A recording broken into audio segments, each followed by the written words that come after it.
Thank you, Madam. Now I request our Honorable Vice Chancellor of Mangalore University, Dr. P. Subramanya Yadapadithaya, Sir, to inaugurate and to deliver the presidential address of the international webinar. Good morning. Esteemed National President, Microbiology Society of India, Dr. A.M. Deshmukhji, Dr. Praveen Alamuri from United States of America as a distinguished speaker. Another speaker, Dr. Sanjeev D. Patankar, Professor K. Lingappa, President of Microbiology Society of India, Karnataka State. Sri K. Rajumagavira KS, Registrar of our University. Srinath BS, the convener of this international webinar. Professor K.S. Chandrasekharaya, Director of Jnana Kaveri Campus, Chikkaluvara. Dr. I.K. Manjula, Chairperson, Department of Studies in Microbiology, Jnana Kaveri Campus. Learned participants and ladies and gentlemen. At the very outset, let me offer greetings from Mangalore University. Thank you for joining us for today's webinar. First of all, I would like to thank the Microbiologists Society of India and organizing team for holding this event during this COVID-19 pandemic. Thank you for bringing the entire world community together for this wonderful event. Mangalore University is honored to host this very important and timely event in association with Microbiologists Society of India, Karnataka chapter. As the current COVID-19 pandemic continues to adversely impact communities and economies across the world, we are all painfully aware of the profound ways in which the COVID-19 pandemic is affecting our present and also our future. Beyond the suffering and death caused by the virus itself, the pandemic has caused severe disruptions to essential services for immunization, nutrition, non-communicable diseases, family planning, and many more. The pandemic has also highlighted and exploited the inequalities within and between countries. Today, COVID-19 cases almost reaching 33.4 million, with more than 1 million deaths according to the latest World Health Organization reports. So there is an urgent demand for developing a vaccine, since no effective therapies or vaccines have been approved in this day to prevent or minimize the spread of the infection. Importance of elaborate and transparent information on the status of vaccine development can never be overemphasized, according to me. We need to get useful and important information related to vaccine development, ongoing clinical trials, and progress made in this area locally and globally at regular intervals. Undoubtedly, today, in the times of COVID, vaccine development is watched very closely by everyone. Amid the race to develop a potential COVID-19 vaccine in India, people are asking, when are we getting COVID vaccine? It's a very important question for everyone. The Indian government already launched an COVID vaccine and clinical registry portal for information and updates on the various COVID-19 vaccine being produced in the country, according to the Union Health Minister, Mr. Harshvardhanji. The two online portals hosted by Indian Council of Medical Research, ICMR, site are the repository for all information related to vaccine development in India. ICMR has always been in the forefront of health research in the country and is now leading the country in tackling this unprecedented pandemic through scientific rigor and innovation. For a vaccine to be pre-qualified for global use by World Health Organization, as we know, it requires data for all three phases of clinical trial, phase 1 to 3, for review, though each country could have its own criteria for approval in its country. COVID-19 pandemic is spreading globally like a wildfire in dry leaves. Vaccine offers the only hope for its containment and also prevention. While the top pharma companies across the world are hopeful to come up with a vaccine by the year end. So in this context, I congratulate the organizers and wish this international webinar a grand success. Thank you very much for your time and opportunity. I deem it my privilege to inaugurate this international seminar at this moment in the presence of this august audience. Thank you very much. Thank you, sir. I invite our distinguished personality, Dr. A.M. Deshmukh, sir, National President, Microbiology Society, India, to speak a few words on this occasion.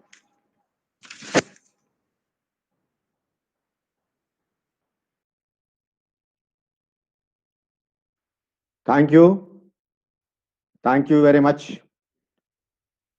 I'm very happy today because 15 days back, I had a call from Srinath that his university is interested to organize international webinar on the present problem, present situation.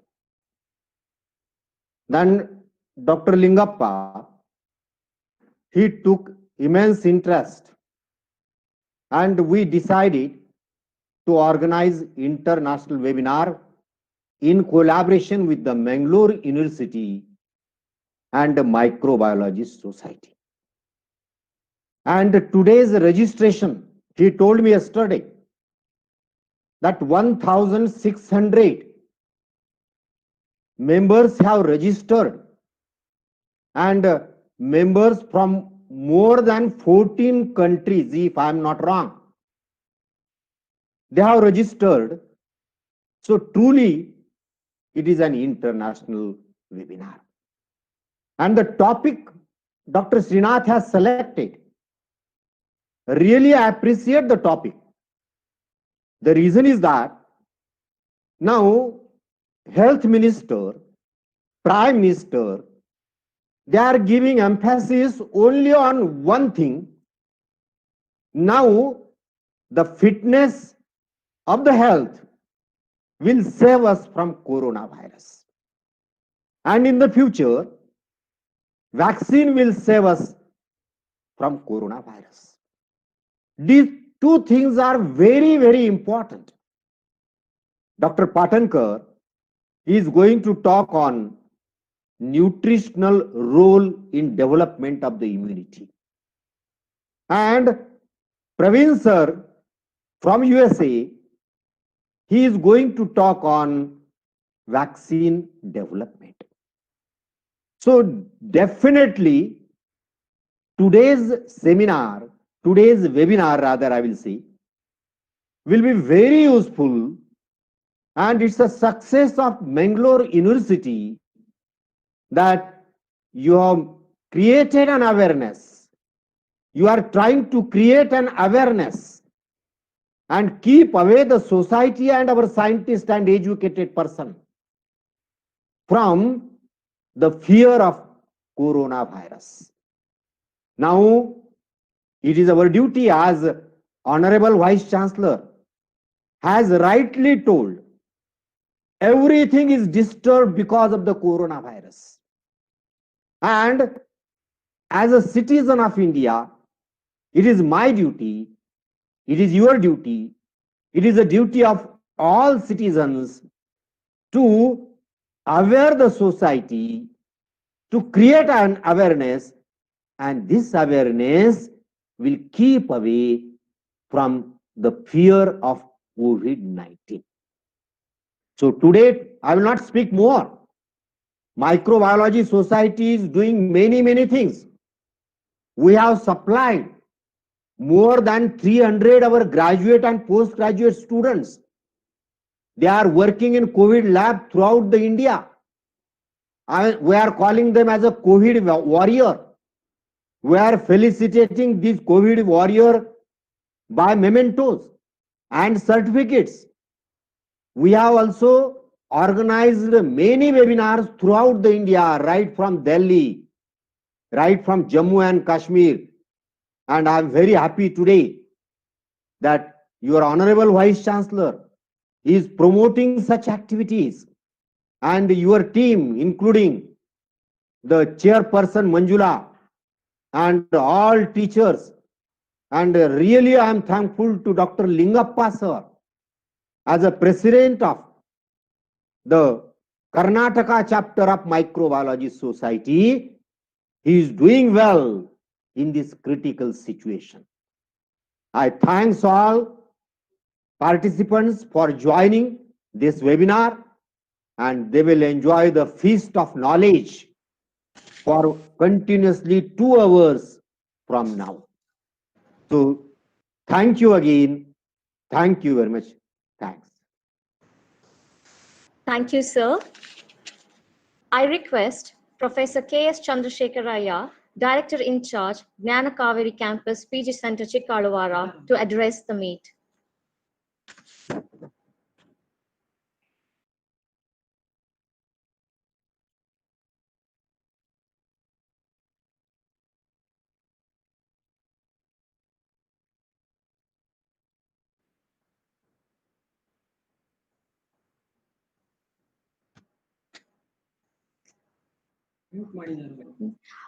Unmute your mic, sir. I request Chandrasekharaya, sir, to... Yes. Respected Honorable VC, sir, respected Registrar Raju Mugavira, sir, the President of MSI, Professor Lingappa, sir, Professor Deshmukh, sir, distinguished invitees and dignitaries, Chairperson of the Microbiology Department, Dr. I.K. Manjula, the convener of this program, Mr. Srinath, respected delegates, friends, ladies and gentlemen. As you know, today we all gathered here online for webinar on international webinar on COVID-19, current status of vaccine development and immunization. First of all, I would like to congratulate Microbiology Department for taking initiation to conduct this kind of online program. So in association with Microbiology Society of India from the PG Center, Gnana Kaveri PG Center, Chikkalwara. And I am very happy to say that this is the first online program. So from the Gnana Kaveri PG Center, Chikkalwara, and present situation, this kind of scientific discussions are very much needed for the better understanding of the COVID-19 vaccine development status, as well, so the boosters for developing immune system. And also from this, we come to know the present status of our country in the vaccine development as well as immunization. I hope this scientific deliberation provide us much details of vaccine development as well as various the nutritional factors for immunization or immune development. I wish best of luck to the organizing committee, and thank you one and all. Thank you. Now I hand over to Biology at Gulbarga University, also serving as the president of MSI Karnataka State. Request him to chair the scientific session.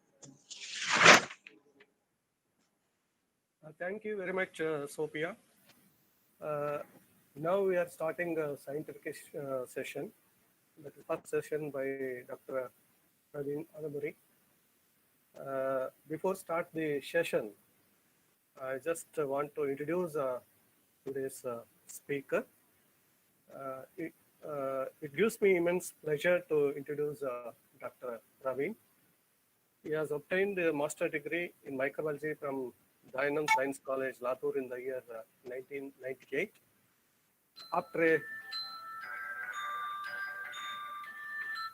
After a brief stint as assistant manager of quality assurance at Coca-Cola India, Hyderabad, he moved to the US to pursue his career in research. Praveen conducted his doctoral thesis research under Dr. Rob Moyer at the University of Georgia. His work was primarily on understanding oxidative stress resistance mechanism in the human gastric pathogen Helicobacter pylori. He published 5 research articles and 1 review article as a part of this thesis. Praveen received his postdoctoral training at the University of Michigan Medical School under Dr. Harry Mobley. He discovered novel autotransferate protein in human pathogen Proteus mirabilis and demonstrated potential use of one inactive toxin as a subunit vaccine candidate. He published 3 research articles on his work. One of the most manuscript was recognized in Microbiology, Faculty of 100 in 2008. From 2008 to 2017, Praveen worked in various capacities as a program director, manager, etc. in Arizona State University. He worked in the Center of Infectious Diseases and Vaccinology and a world-renowned bacteriologist, and the National Academy of Science and Science member, Dr. Roy Curtis III. Praveen coordinated and led novel Salmonella vaccine development efforts on influenza, Yersinia pestis, Mycobacterium tuberculosis, and Taenia solium. He co-authored 7 research articles and is one of the inventors on patent. With this brief introduction of Dr. Praveen, now I request Dr. Praveen to start his lecture on the global race to develop an effective COVID vaccine. Professor Praveen, sir. Thank you.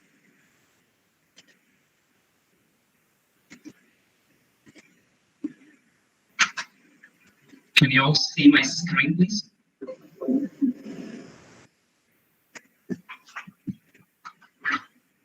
Yes, sir, we can see. Okay, the slideshow, right? Thank you. Thank you all. Really heartened to have this invitation. Good morning, all dignitaries, faculty, researchers, students, and the organizers. It is immense pleasure, actually. What I started as my own kind of an interest to understand what's going on in the world regarding COVID vaccine development, that actually mushroomed into different presentations that's probably is useful for other co-researchers as well. So the idea here is to actually give a snapshot of the literature that's available right now, the current status of various clinical trials and all.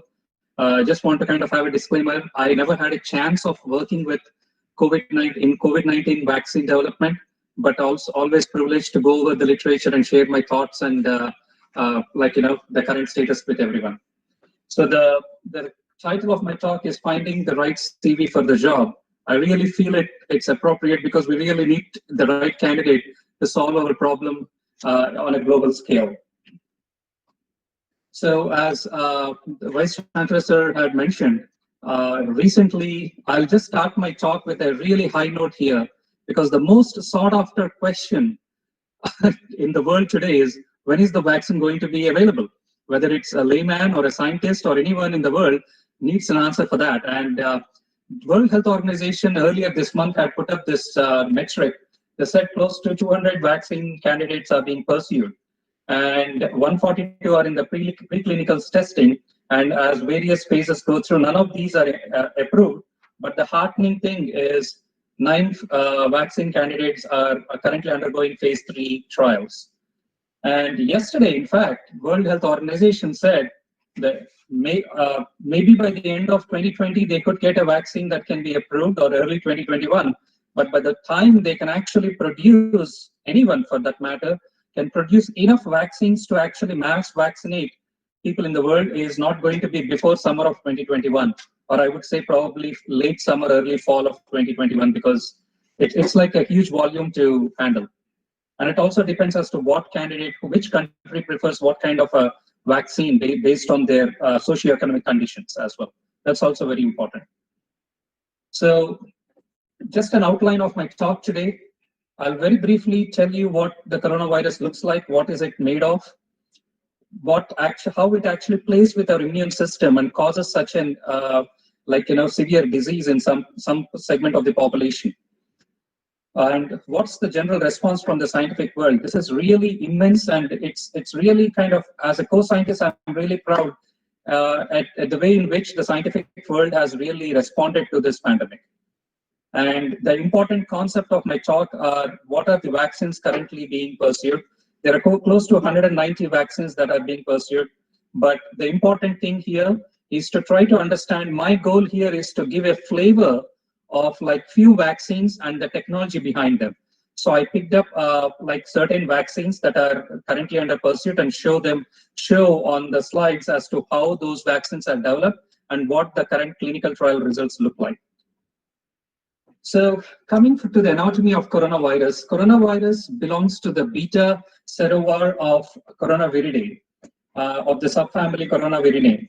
It's a round virus with like petal-like structures of the spike protein protruding out of the circumference of the virus. There are only handful of proteins that are present in the virus. The spike protein, the whole world knows it by now. Every pharmaceutical company, every diagnostic company in the world is behind. They're after spike protein because that's the most abundant protein and the most important protein in understanding the pathogenesis of the virus and also to stop the infection from spreading. The envelope, nucleocapsid, and membrane proteins, all of these play a certain important role either in the structure or in the genetics or in the entry of the virus particle into the host cell. So, and they are slowly trying to peel out all the secrets behind how these proteins are actually playing an important role in the pathogenesis of the virus. This is new to us. We really don't have much of an idea about it. So the SARS-CoV virus is not really new. Like in 2002, we had a SARS epidemic. And this SARS-CoV-2 virus is around like 75 to 80% identical to the SARS-CoV virus that infected segment of the population in 2002. In fact, that is one of the reasons why we are even being able to move so fast in terms of designing any antiviral drugs or trying to develop any vaccines that are potent against this virus. So this virus is an RNA virus. Viruses can be either DNA or RNA. This is an RNA virus with around 29.89, around 30 kilobase pairs RNA in it. And an important thing is, the one reason why we are not able to understand better the pathogenesis is because 90% of this virus is identical to the virus that is presented in bats. So the human system is not really able to understand how it is actually triggering the immune system inside. So how does it work? So when the coronavirus particle attaches to a lung or intestinal or heart epithelial cell, the spike protein here, if you guys can see my mouse pointer, the spike protein recognizes the ACE2 receptor on any epithelial cell. So it kind of latches onto the receptor, latches onto the spike protein and kind of pulls it in using the other proteins that are, and the other proteins, the membrane protein and the capsid protein around the virus particle also help in its pulling inside. So once it goes inside the cell immediately forms a balloon around it. But the virus very successfully breaks the balloon. The RNA is released immediately. Because it's RNA, it can actually immediately make the proteins. Uses the cellular ribosomes, makes the proteins necessary, and also makes several copies of the RNA. So first, it does its business very elegantly. The basic main goal of any virus particle inside the cell is to make millions of copies of itself. That's the only goal, because it cannot survive outside a host cell, as everyone knows. So it makes several genomic copies of it. These genomic copies, with the help of the cell mechanism, the eukaryotic cell mechanism, the architecture, the translation takes place, new virus particles are assembled, and they are released into the cytoplasm. So this cycle goes on for millions of times, making millions of virus particles. As you all know, remdesivir is a drug that was introduced earlier in this summer by Gilead Sciences.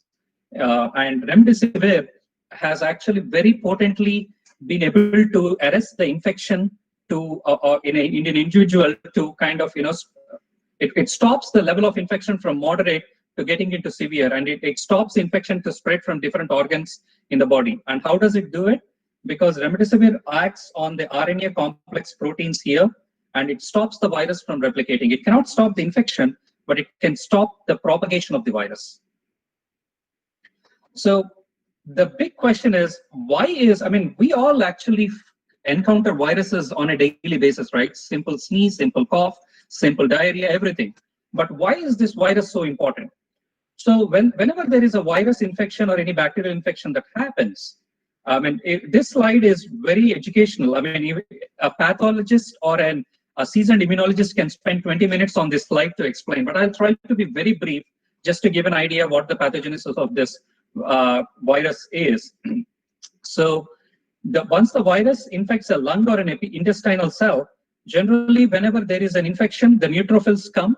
They try to clear off the pathogen before the lymphocytes or macrophages or monocytes kind of bombard the area. The neutrophils attack, non-specifically they clean up, and then even there are other immune cells that are recruited, the Treg cells or the effector cells, they stop the further recruitment or overactivation of immune system from happening. But that requires that the neutrophils first neutralize the virus or the bacteria. In case of SARS-CoV, it is still a mystery as to why the neutrophils are not being able to do the job. So with the neutrophils not being able to do the job, there are several cytokines and chemokines, like indicators, signals that are released by the neutrophils, and there is a severe recruitment of other very potent immune cells. So what happens with these immune cells is they actually are not able to do the job, but they are going to severely affect or injure our organ, whether it's a lung, liver, or intestine. So just as a comparison, the immune system should be working like a sniper. It has to hit the target and clean the job.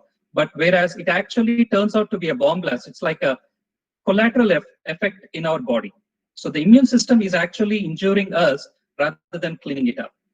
And that's exactly what happens. That's the reason why there is fluid accumulation in the lung, because of the severe inflammatory response. And those are actually being controlled by various steroids. And here is the lung with a lot of water in it, where the oxygen carbon dioxide exchange cannot happen. Whereas in a healthy lung, it can happen here on the top. Whereas in a water-filled lung cell, the exchange of carbon dioxide and oxygen doesn't happen. And that's where you get the breathing problems. And one of the important cytokine or immune component that is very important for this immune damage to the organs is interleukin-6, IL-6.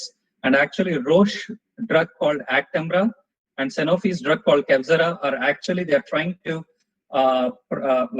recommend this drug to stop IL-6 from propagating. That will actually reduce the infection by several folds.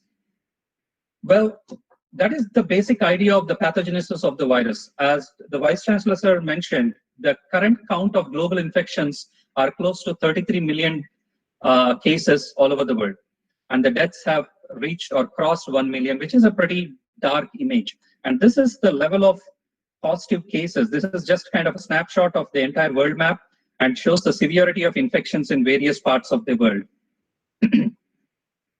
But as I said, being a scientist, and all of us actually should be very proud of the way the scientific world has really responded to this kind of pandemic. Till date, so this pandemic to the rest of the world, like initially in China sometime in October, November, but for the rest of the world, this turned out to be a reality around January. From January on to this is September, you have 737 different ways of mitigating this virus, this infection, or if it is an infection, to mitigate the disease, or at different stages, for example. So out of which there are 189 vaccines that are being currently developed or evaluated.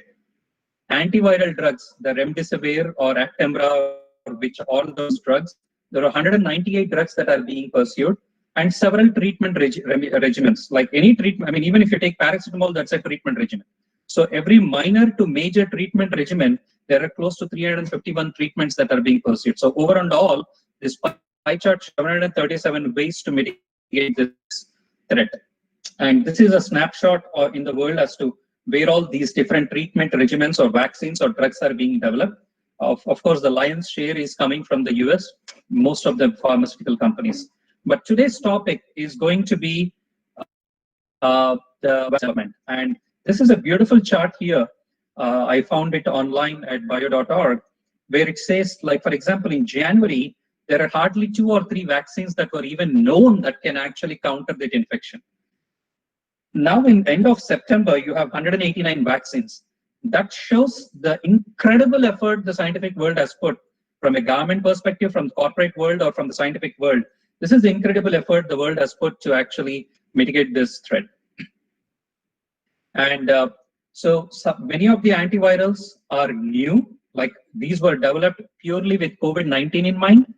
Some are redirected, that means they are actually created for something else and are being used for and changed for COVID-19, or repurposed, made for something else but are being used for COVID-19. For example, remdesivir was actually used, was created by Gilead for SARS-CoV, which came in 2002, or the MERS that came in 2010.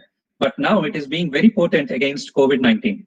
Same thing with vaccines. Whereas in the case of vaccines, there are 95% of the vaccines are being created purely with COVID-19 in mind. There are few that are being developed for something else, and now they are being developed for or utilized for COVID-19. So, and there are several technologies that are being used to develop this vaccine. So there are protein-based vaccines, that's the most prominent and pathologically very important in this infection. Then recombinant viral-based or RNA-based. As you see, there is a list of technologies that are being used here. This is like really a treat to your eyes and brain, actually, intellectual curiosity if you want to have. There's like sea of information available on web to see how elegantly each company or each scientific group is using the available technology and tailoring it to the need of the hour right now. So these are the various technologies that are being used. Most of them are protein-based, as you can see, 72 out of the 190. So this is a very good cartoon I found online, and I thought it was very, very accurate for this scenario. A tortoise moves very slow, and this is the opinion of the general common layman that the COVID vaccine development is moving at a tortoise pace. But a snail sitting on the tortoise thinks that the snail is moving very, very fast because snail moves much slower than a tortoise. That is what the scientific world feels. The scientists are very cautiously optimistic about it, very excited, but cautiously optimistic, because a usual typical vaccine takes between 8 to 12 years to develop, whereas we are developing one within 12 months. From January to December, we are promising a vaccine to the common man. So that's an incredible pace. So this is the status of the vaccines, COVID-19 vaccines in the world. And I have a disclaimer here. This is not a complete list by any means. You can't list 190 vaccines on the screen. I picked and chose certain vaccines that actually are a representative of the certain technology that is being used. So just a snapshot of what is available in the world. So an altered BCG vaccine from Vector Vaccine Project Management Germany and Serum Institute of India in collaboration with NIH. Then novel Moderna Biotech's mRNA vaccine. Then there are measles vaccine that are being used. Then attenuated virus coronavac, inactivated vaccine Bharat Biotech. We are really proud of this as well. And it's like, homeland made. Then whole associated vaccine by Sinopharm, Wuhan Institute of Virology. Similarly, adenovirus-based recombinant vaccines by AstraZeneca, J&J, and Russian vaccine.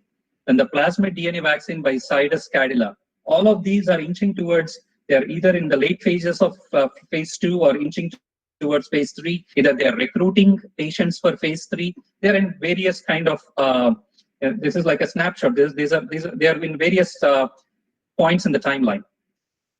And this is one of the most interesting one, which is called Novavax. And these are the vaccine technologies that I'm going to briefly touch upon and show you the available up-to-date clinical data that available in the literature. So, and I'm sure everyone on the audience knows how a vaccine works, but just because it's like a lengthy topic on vaccines, let me give you a very snapshot of like a simple definition. So how do vaccines work? When you administer an inactive virus or a bacterium or a component of virus or a bacterium to a human or an animal, to a host basically, it triggers an immune response. In a simple words, it produces antibodies that can neutralize or pretty much abolish the pathogen from invading, and that any vaccinated or immunized person is protected from an infection from happening. That's the basic premise of vaccine. So if you consider antigen, here the spike protein antigen, if you consider that as a fuel or a gas, an adjuvant is something that helps trigger the response in the body, because an antigen itself cannot trigger a strong immune response. It needs an adjuvant. Just like a fuel cannot start a fire, you need a matchstick. So an adjuvant is a matchstick, and that together will give you a body's immune response, that is the fire. So that's what we are aiming here for. So that is the basic definition of it. So let's go over each, I have probably 7 or 8 vaccine technologies that I like to go over. I'll pause for a second. If anyone has any questions so far on the basic aspects of it, please feel free to ask, or I'll just proceed with the talk.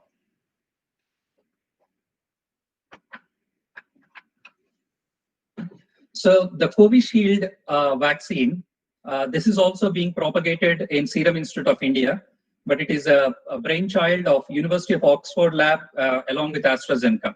So what is it? Covishield is a recombinant adenovirus vaccine. Adenovirus vaccine is a DNA-based DNA virus that we all get very frequently infected with. Simple diarrhea, simple sneeze, cough here and there. Adenovirus is very common. We all encounter on a daily basis. So that's why what they did was they took an inactivated vaccine from chimpanzees, because it is slightly different.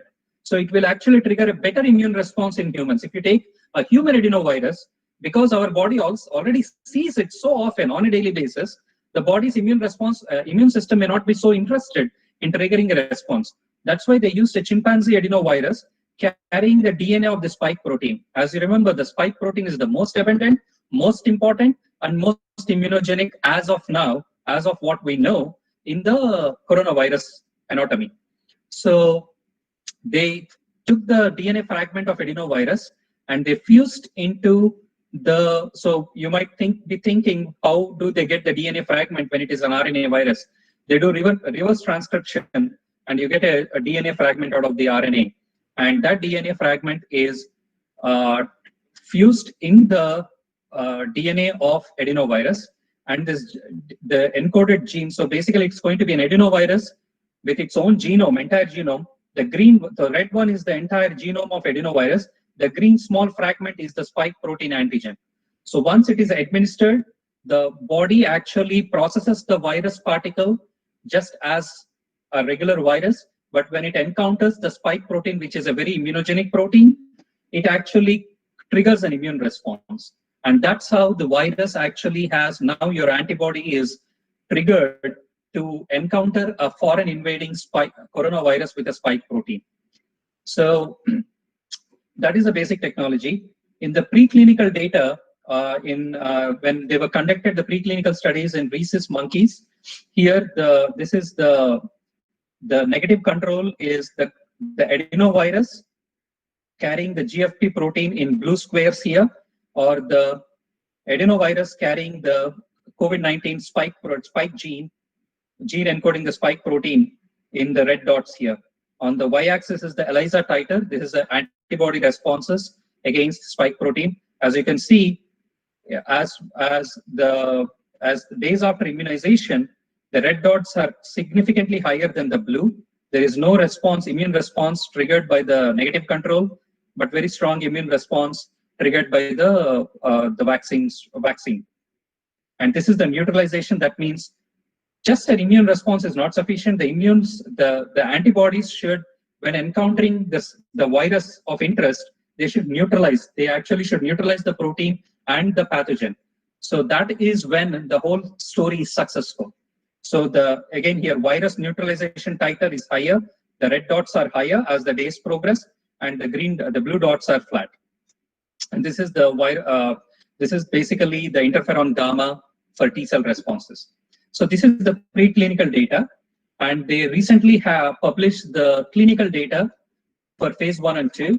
I'll slowly go over it. Again, the same thing: the ELISA test, the IgG titers on the y-axis, and days post immunization on the x-axis here.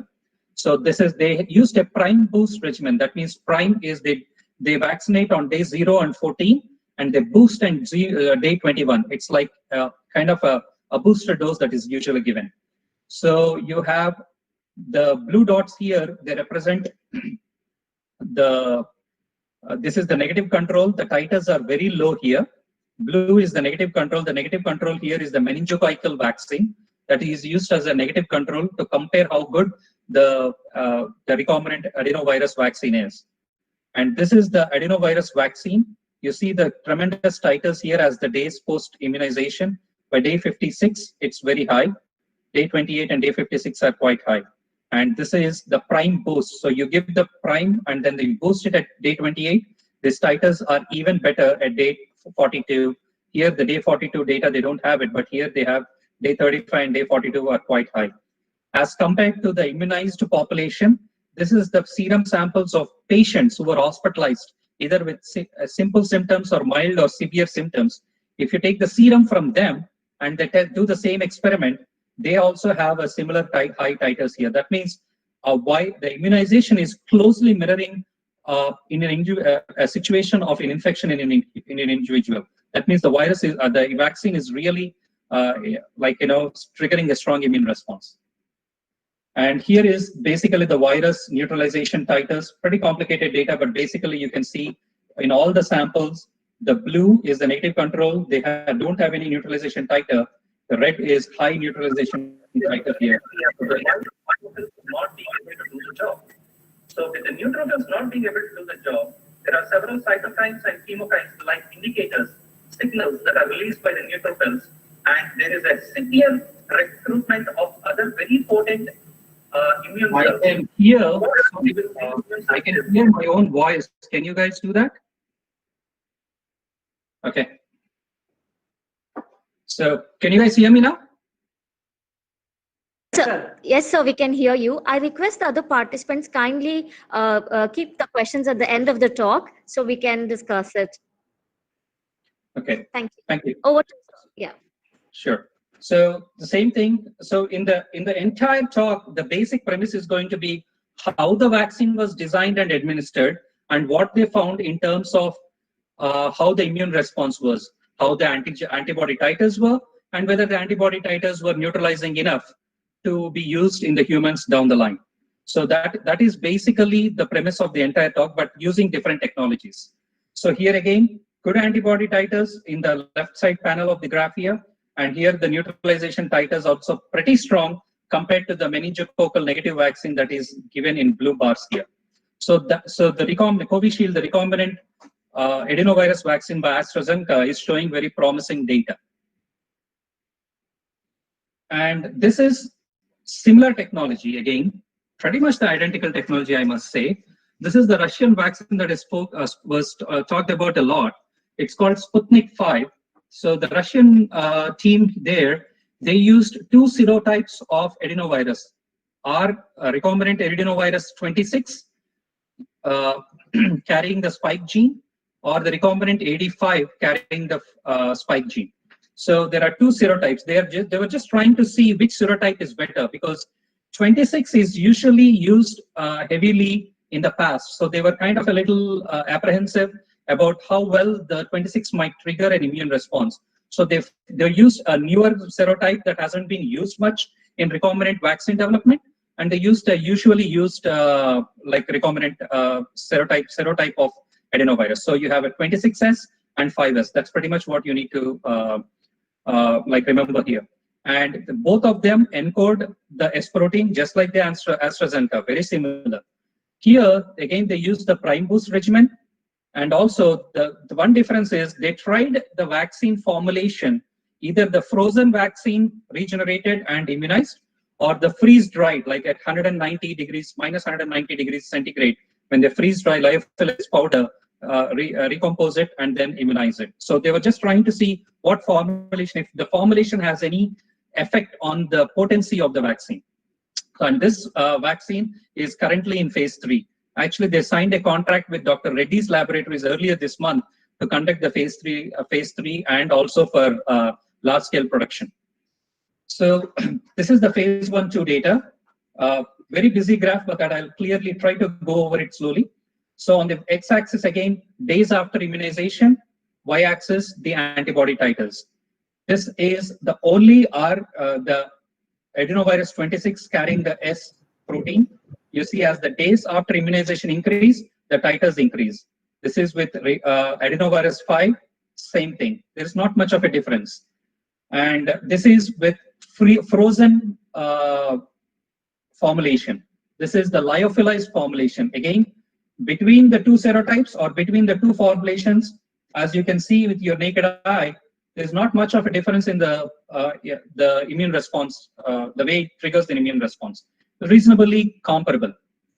But when they actually combine RDS like 8026 and 85 here on this side, you see it increases dramatically. You see here in 28 days, the titers are around 3,200. Here it is close to 256,000 or 25,600 titers. So it's like dramatic increase when they combine these two like serotypes, whether it is frozen or whether it is lyophilized.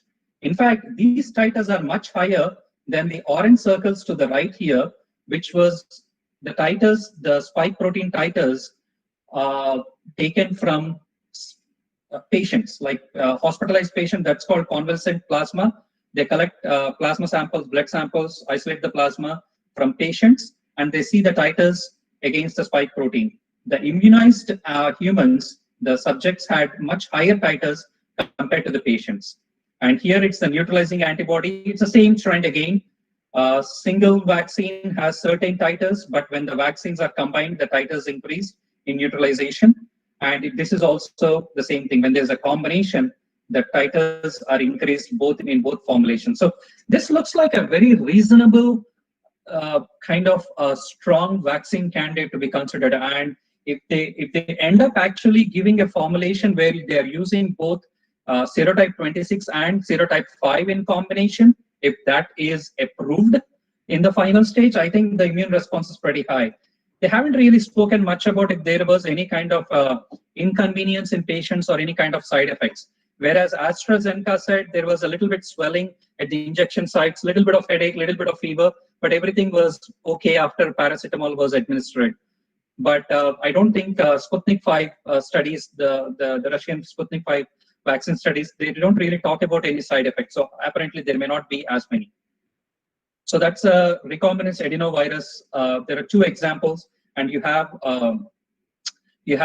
Johnson & Johnson, exactly the same technology. So there's no point in going again with the Johnson & Johnson study, but that also falls into the same bucket of using recombinant adenovirus to deliver spike protein into humans. Let's move on to ZyCoV-D vaccine, that is by Zydus and Cadila. Unfortunately, there isn't any clinical trial data that I could find, but if any in the audience have hands on the recent data, if it's published anywhere or in any vetted website, I'll be more than happy to have it. That would be great to kind of upgrade my presentation. So, like the Zydus Cadila vaccine is a DNA vaccine. It's basically a naked DNA injected into humans. So how does it work?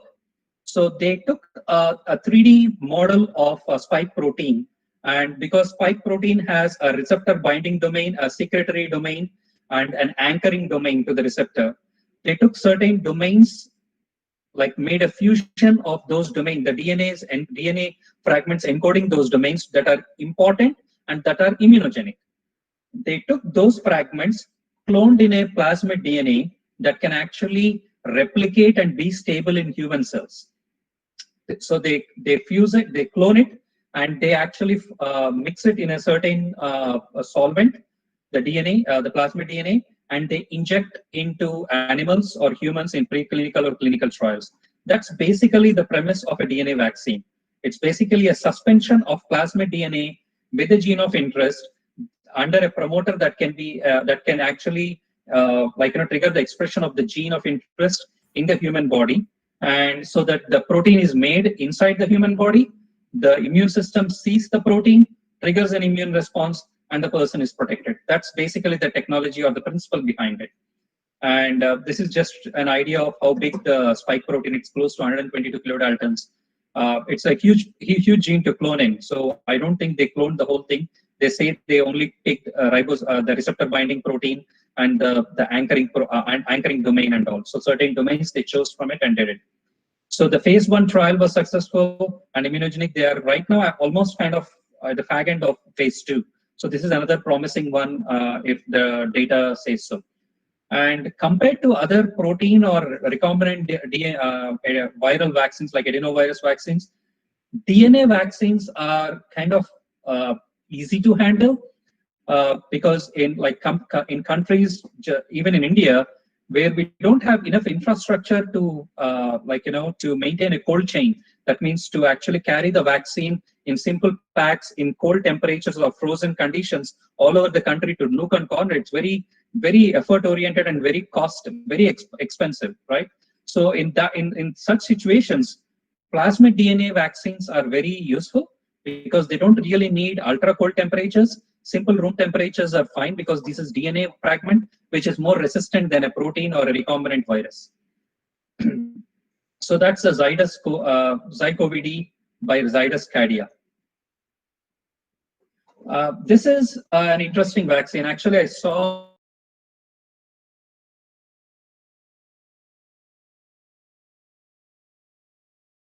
protein. And this is the last one, is the Sinopharma and Wuhan Institute of Virology. They have actually used the virus that was isolated from a patient, and they inactivated the virus by repeated passages in cell cultures. And they the volunteers either with the inactivated vaccine strain mixed with alum adjuvant. As I said, adjuvant is very important all the time. They used alum adjuvant with inactivated vaccine strain, or they used a placebo, which is a saline, like the basic saline that we use in the lab.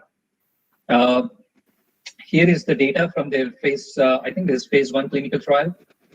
Before any immunization, the volunteers had absolutely no neutralizing antibody titers. 14 days after the first dose, also very little titers. Before second dose, they see a little bit of titers over here. But after the second dose and third dose, you see a very strong immune response compared to the negative control. But this is again, they require 2 or 3 doses of the inactivated vaccine. And this is the antibodies on the y-axis. You have the antibodies here. Same thing, before or after the first dose, very little titers. But after the 14 days after the second and the third dose, you have a very strong antibody titer. So they tried it with 2.5, 5 or 10 microgram doses, and they vaccinated. It's a prime boost regimen. They immunized volunteers on day 0 and 14 days. So this is like an example of how an inactivated virus, the SARS-CoV-2 virus, inactivated form of it, can be used to immunize humans. So the Bharat Biotech vaccine that is being developed in India, actually it is the same principle. They took the vaccine and they actually inactivated it, and they are immunizing volunteers. They are on the phase 3 clinical trial, and I think these Sinopharma is also in phase 3 clinical trial right now. So we kind of covered like 5 or 6 different technologies. As I said, there are close to 10 different technologies and 190 different vaccines that are being developed. So within the given time and the data that is available online and within research articles, this is the information I could gather. So to summarize it, as I said, there are several approaches that are being taken. with a hope that you get one or two that work really well, maybe one that is probably doesn't need a cold chain and one that probably requires a cold chain, so that all countries, regardless of their socio-economic status, can bulk produce, mass produce the vaccine and immunize humans. And as I said, someone was asking me why so many vaccines. So this is a good caption for them. So the more you desire, the more you get, so that the probability of success increases. The more trials you have, the more chances you take, there is a strong chance that you'll be successful at some point. So the only point is you have to wish and try for something best. So that's the whole principle in the world right now. And well, in India, if we talk about the natively created vaccines, you have the Bharat Biotech's inactivated vaccine and the DNA Zydus Cadila. We'll have to see which one has the better chance. So I'm happy to take any more questions if you like. Thank you, sir. Sure.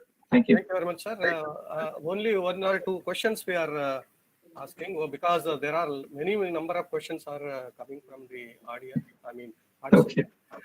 But we are unable to provide the time for all these questions. So only one or two questions I just ask you, sir. The one question by Girish Kattimani from BMRC Bangalore: do any of these vaccines aim at improving herd immunity? Herd immunity, the way at least I understand, can happen only when at least 8 to 10% of the community gets vaccinated or infected, so that they can actually have the immune response. So again, and herd immunity is possible only when the immune response is long lasting. So it is really up in there, very, very early to say. We'll probably know it in maybe end of 2021 or early 2022 if there is any herd immunity seen, if a section of population gets immunized. Thank you, sir. In some cases, the person or the host affected by the COVID-19 virus does not have any kind of symptoms, and the virus dies after the few days. So what do you say about this?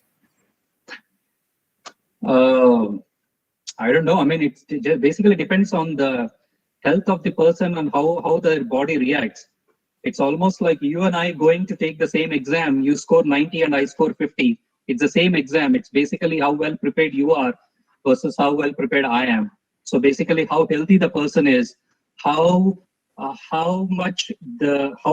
good their immune system is not to fall trick to the virus, and how well the body can control their own immune system from that autoimmune, inflammatory response. The whole disease, as I said, the pathogenesis, the whole premise is your immune system is overreacting to the virus, and it is causing injury to your organs. So if your body can suppress that naturally, then we are good. So it basically depends from person to person. There hasn't been really many studies, but I would say one thing. There was one study by a pathologist from University of Washington, Seattle. I could be wrong from the university, but there was a very good pathology study that was taken from, they took lung samples from healthy, asymptomatic, the people that you're talking about are asymptomatic, healthy 30-year-old people who, when they did the nasal swab, they were positive, but they didn't know they were positive. But they took some lung, they did a biopsy. They took the lung samples and they did the test, and they actually saw these small clots in their lungs. But the people had no clue. They were actually just you and I just walking on the street. So it just depends how bad your body reacts. Just because you're asymptomatic doesn't mean the body is not getting harmed inside. It's just that you don't know it. Thank you, sir. One more last question. Sure. From Manisha Thakur. How much efficacy is plasma therapy giving in the treatment of COVID-19 positive patients? That's a good question. Actually, recently I read that is one of the things that certain group of medical practitioners are recommending. It is good, but the problem is, again, here it is.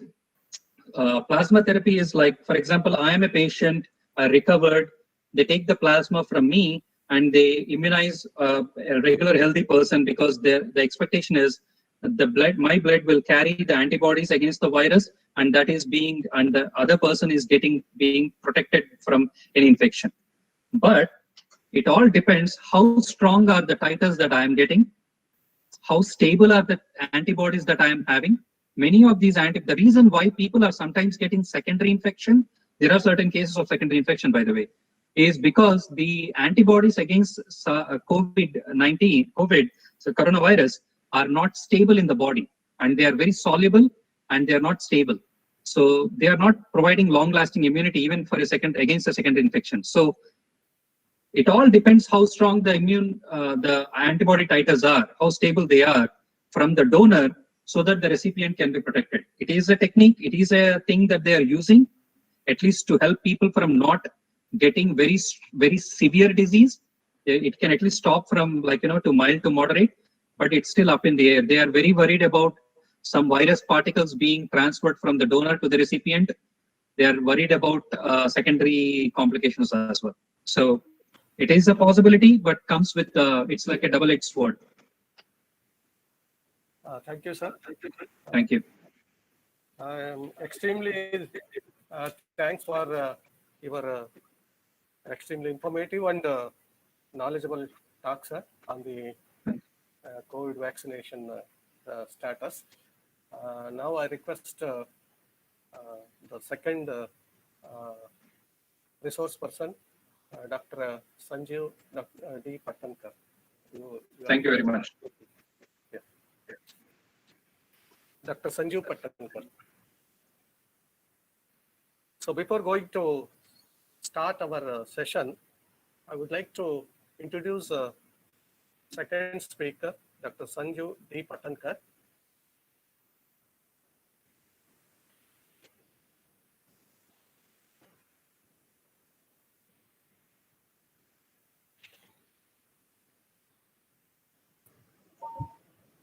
Yeah. Dr. Sanjeev D. Patankar got a MSc PhD from Nagpur University. He got a teaching experience of 10 years at Guru Nanak College of Science, Ballapur, and also he has worked as a principal, Sivaprasad Sadananda Jaiswal College, Goinda. He has completed both minor research project and major research project from UGC, DST, and other government agencies. He got a research publication of 25 papers published in national and international level. And he got a collaboration with so many institutions like National Institute of Nutrition, Hyderabad, Central India Institute of Medical Sciences, Nagpur, Pragati College of Engineering, Kakinada. He also innovated new species. Those are the Pseudomonas aeruginosa and Bacillus humulus and Leuconostoc mesenteriads. He also got industrial linkage with so many industries, and now he is working as a president of Microbiologists Society of India, Maharashtra chapter. With these few introduction words, I will request Dr.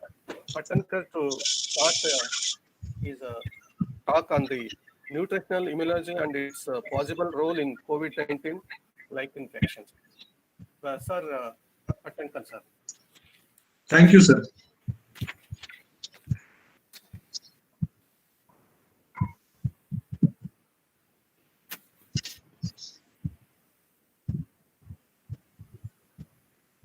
So, good afternoon to all of you. Hello. Yes, sir. Hello. Yes, sir. We can hear you. Are you audible?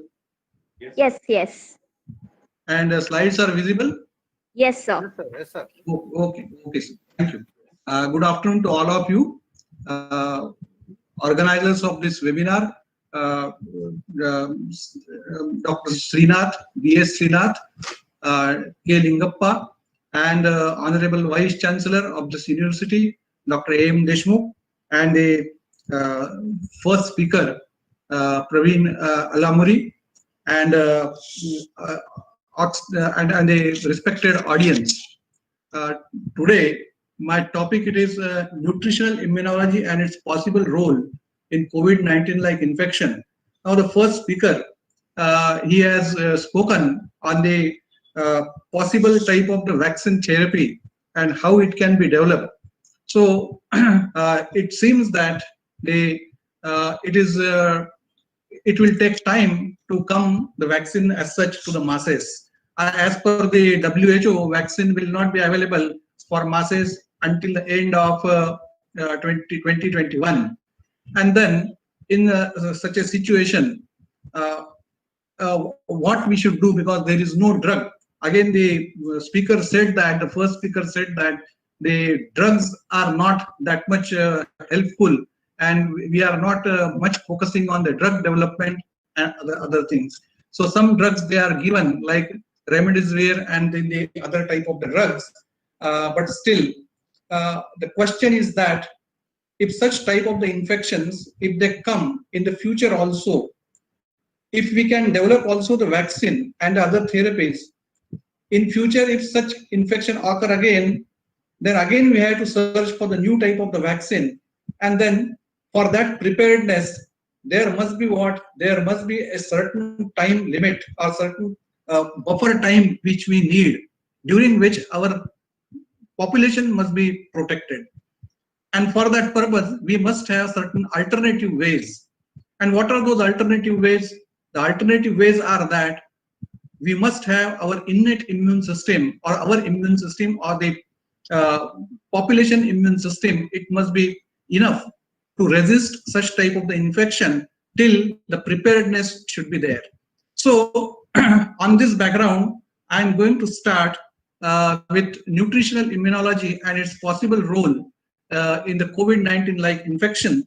So as all of you know, that nutrition and the element that refers to what is the nurturing of our body, and it keep healthy for the functioning.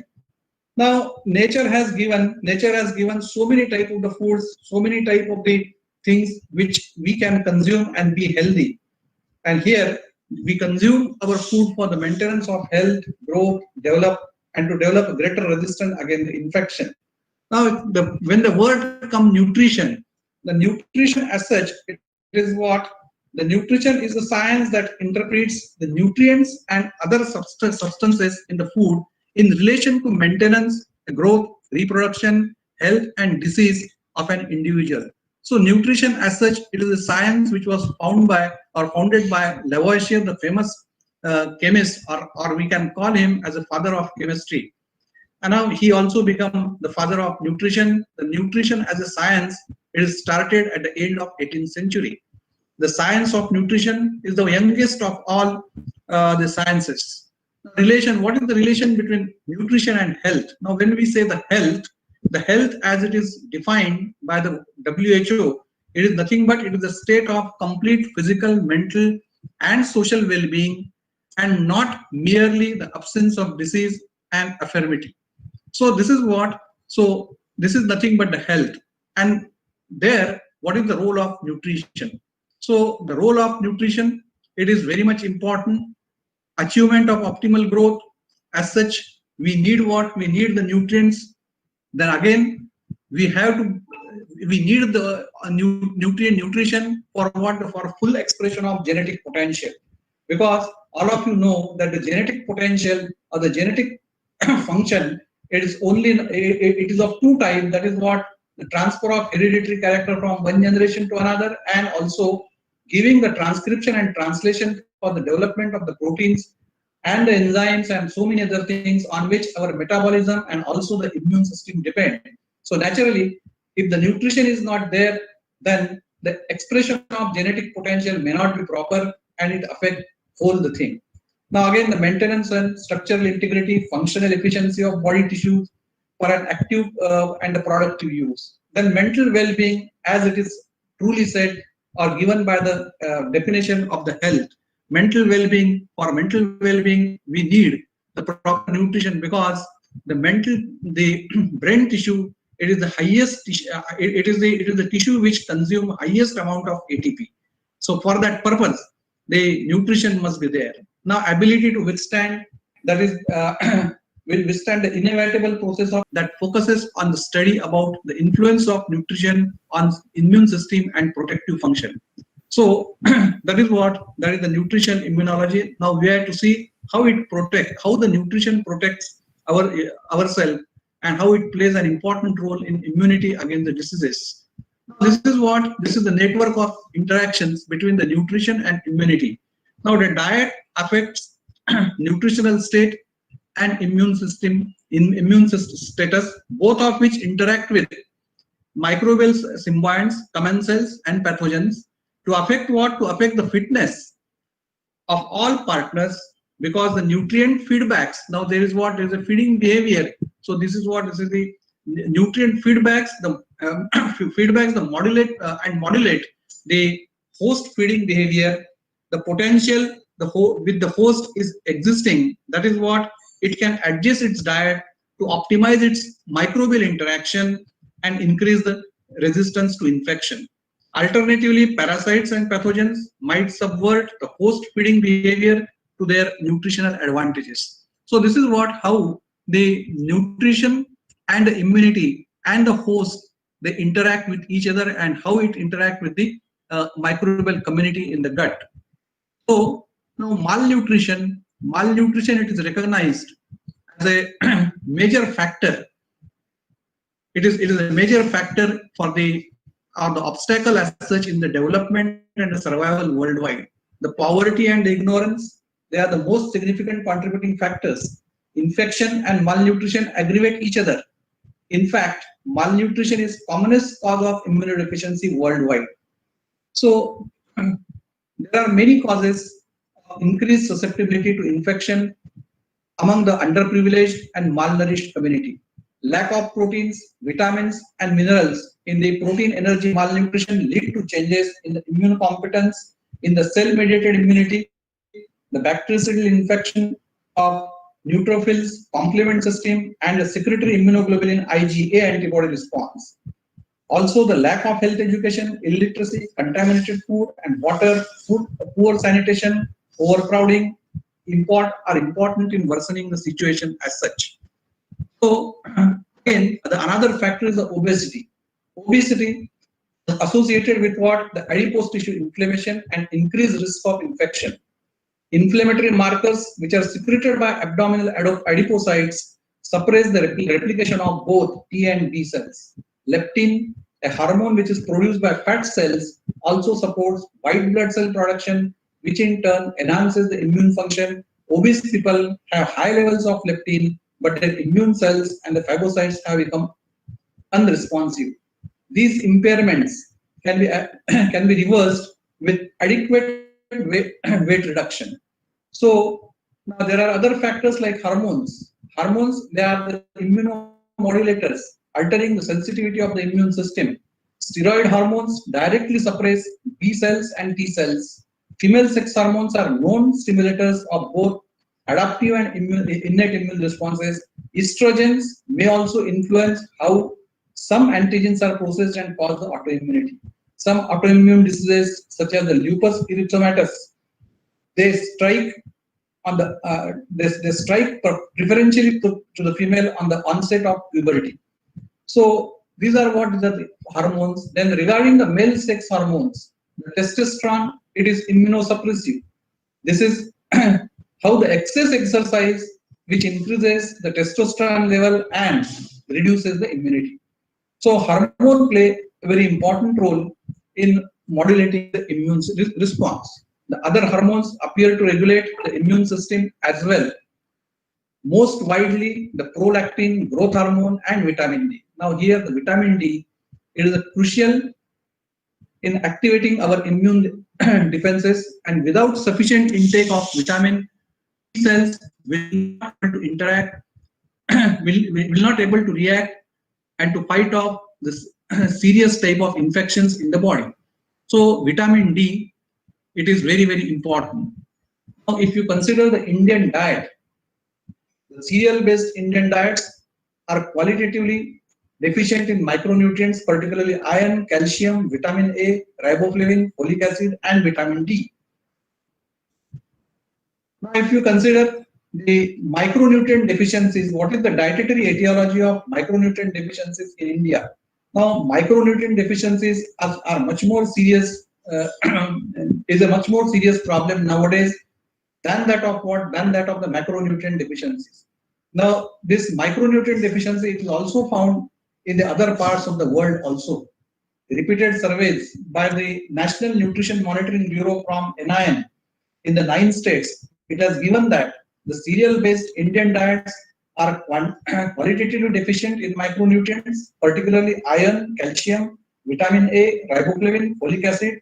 Now, this gives what? This gives the hidden hunger.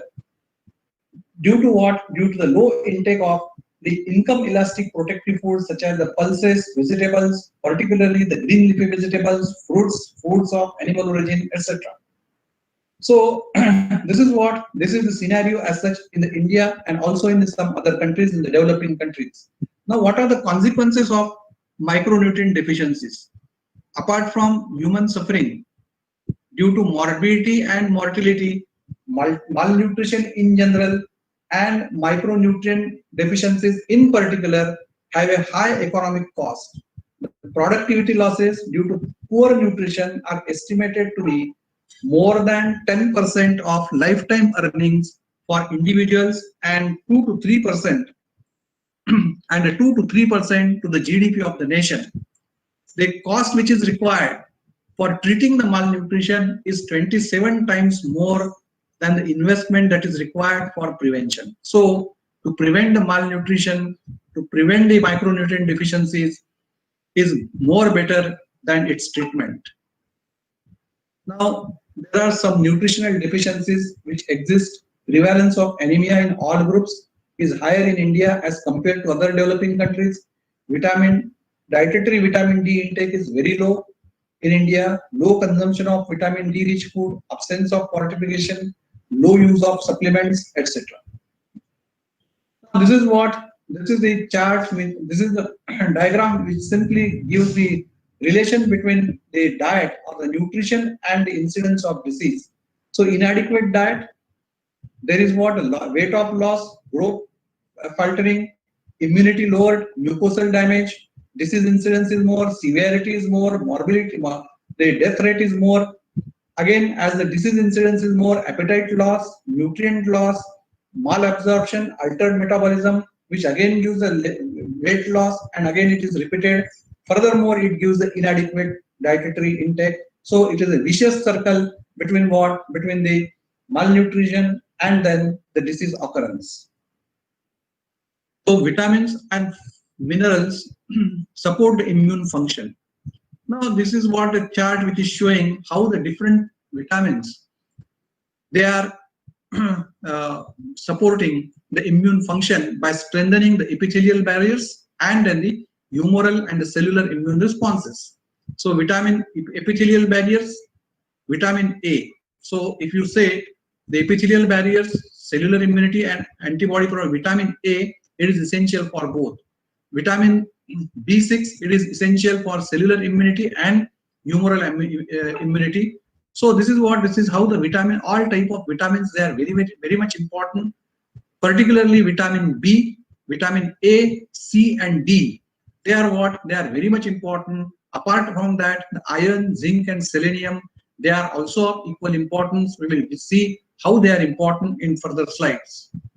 So vitamin A.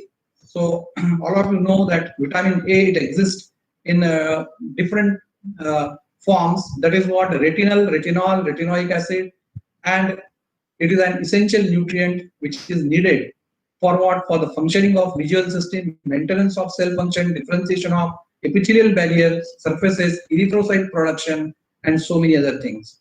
It is recognized that the vitamin A, the retinoic acid, it is what? It is very much important which induces what? The gut homing receptors on the T and B cells, allowing the trafficking of these cells to the intestine, without which the T and B cells cannot protect you, or it cannot function, cannot give their immune function as such. So how this happen, that we can see. Now, it has been found that the retinoic acid have a dual effect, modulating regulatory T cells differentiation in the steady state while promoting the T cell activation and the T helper 1 and the T17 cell response during an ongoing immune response. Vitamin A supplementation reduce the childhood mortality in what? In the measles and diarrhea. So here, this is the diagram which explains that in the how the T cells they get the homing as such in what? In the lumen of intestine. So here, this is the T lymphocyte in the mesenteric lymph node. It interact with the dendritic cell. Dendritic cell in that interaction produce CD103 plus, that is the integrin, which develop what? Which develop which gives what? Which gives the conversion of retinol to retinoic acid. And this retinoic acid, it gives what? It gives the formation of alpha 4 and beta 7 receptors, which are placed on what? On the T cell. Apart from that, the another type, it is what? Receptor that is called as the CCR9. It has been also implanted on what? On the T cell. Now, when it come into the lumen, at that time it is necessary to form adhesion with what? With the lumen of the intestine. So there is a MADCAM1 type of the bridge is there, and then the alpha 4 beta 7 integrin, they join with that, and then the homing of what? Homing of the T cell, it is going on. So homing receptors of the T cells, they are produced only and only in presence of retinoic acid. If retinoic acid, that is the vitamin A, if it is not available, though the lymphocytes are there, they cannot get homed as such in the lumen. Apart from that, the CCR9, they recognize what? They recognize the chemokine CCL25, which is given here. So this is what? This is the CCL25. Now this CCL25 is a chemokine because of which there is a transfer of what? There is a transfer or migration of the T lymphocyte to the lumen of the intestine occur. So in this way, the vitamin A, it is very, very important. So even if the T lymphocytes are present in the in the mesenteric lymph node, if there is no retinoic acid or if there is no retinol, there is no homing as such, or it cannot work properly. So this is happen. Then the retinoic acid and the retinol, how it work on the different type of the cell and modulate the immunity. So this is this sort of explanation as such. So vitamin A helps with the development of immune system, function by promoting mucus development in the lungs and airways. Mucus is a defense mechanism against bacteria and virus. Vitamin A helps in the development of antibodies required to fight infection. Now, vitamin C, all of you know, vitamin C is nowadays it is too much talk because it enhances the collagen synthesis and ROS, that is what? It protects against the ROS damage, enhances the keratinocyte differentiation, lipid synthesis, fibroblast proliferation, and so many things. Acts as an antioxidant, enhances the motility, chemotaxis, it gives the netosis, decreases the necrosis, then facilitate the apoptosis and clearance. So these are the various functions which are necessary, which are required. Now, this type of the functions, with this function, it can also help in the COVID-like infections, and that's why nowadays doctor, it is giving vitamin C to the patient. Now, these are the effect of vitamin C on different type of the cell in the innate immunity and in the adaptive immunity. So this is how the neutrophil, it is helped by the vitamin C. When vitamin C is there, it enhances what? It enhances the chemotaxis. It also enhances the phagocytosis and it gives the ROS dependent killing. It also clears it by apoptosis. So vitamin C is of much more help. Now we come to vitamin D. Now vitamin D, it acts in a very wonderful way. Vitamin D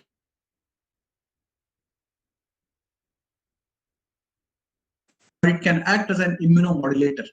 So how it acts? Now, effect of vitamin form, that is what 125D is on the T cell, which include the suppression of the T cell proliferation, a shift from Th1 to Th2 development. Now, this particular type of suppression of T cells, it is very much important, as already Dr. Praveen Alamuri said, that there is a cytokine storm. It is occurring in the COVID. Now that cytokine storm, it can be prevented if we have this vitamin D. So there is a shift from Th1 to Th2 development and inhibition of Th17 cell development as such. Effects of 125 vitamin D on the monocyte and dendritic cell include inhibition of inflammatory cytokine production, which occur in much more amount in the COVID-19. So because of which there is what the immune system, our immune system or our immune response, it gives what? It gives harmful effect on the lungs, and there is accumulation of water and so many other things. We call it as a cytokine storm. So here the vitamin D plays an important role. Now this is what the mechanism of innate and adaptive immune responses to the vitamin D. The vitamin D, it exists in the two forms. Vitamin D3, that is called as the cholecalciferol. Vitamin D2, it is the ergocalciferol. It is converted into 25D form in the liver. And when this 25D liver, it goes to monocyte, epithelial cell. Now they are having the vitamin D receptors. Now vitamin D receptor recognize 25D. Then there is what one enzyme, CYP27B1, which is actually the vitamin D activating enzyme, which converts this 25D into another form, that is the 125D, which is actually responsible for giving the antibacterial and antiviral type of the responses. In epithelial cell also, this intracarine mechanism, it is available. That is the two things, the VDR and a vitamin D activating enzyme. But what happened in the neutrophil? In the neutrophil, there is what? There is no presence of CYP27B1. So there was a question that in the previous lecture, that why neutrophils cannot clear. The reason might be there, as the 125D, it is not available directly, or it is not produced by intracarine way. The antibacterial and antiviral factors, they are not produced by the neutrophil, but they can get it by a paracrine way.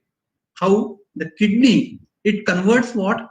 Kidney converts 25D into 125D, and it come into the circulation. So in a later stage, the neutrophil, they get what? They get this 125D, and again, they will do certain type of the function. Again, on what? On the dendritic cell, there is activation of the dendritic cell. They also have the CYP27B1, that is vitamin D activating enzyme. They give what? They give the suppression of what? The suppression of the proliferation of T helper cells, and because of that, the cytokine storm may be averted. So these are what? These are the certain type of the mechanisms as such which are available with vitamin D. So vitamin E, all of you know that vitamin E is a fat soluble antioxidant that protect the polyunsaturated fatty acid, membrane oxidation, regulate the production of reactive oxygen species, reactive nitrogen species, modulate the signal transduction. Immunomodulatory effects of vitamin E have been observed in animal and human models under the normal and disease conditions. Now these are what? These are the different cells, macrophages, dendritic cells, T cells, B cells, how the alpha tocopherol, how it acts, and how it reduces different type of the harmful type of the chemicals. That is what the PGE2, COX2, that is the cyclooxygenase, NO. Then migration also decreases, then the T cell proliferation increases. See, after that, antibody production increases in the presence of vitamin E, because they activate the B cell. NK cell activity, it is also increased. So this is what? This is the role of vitamin E in what? In the cell mediated and then the antibody-mediated responses. Vitamin E has shown to control mastitis, which is caused by the streptococcus, and it also controls the diarrhea, which is caused by E. coli and Clostridium bovis. So now vitamin B12. Now this vitamin B12 is very, very important for immunity.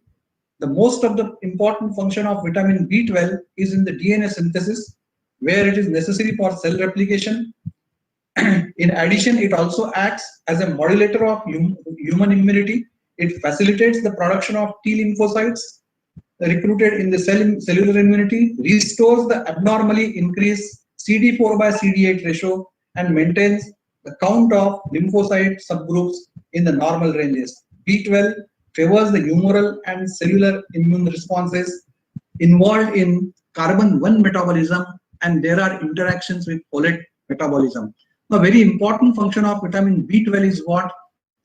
It is in the conversion of what? It is in the conversion of 5-methyl tetrahydrofolate to folic acid or the folate by methionine synthase type of the enzyme.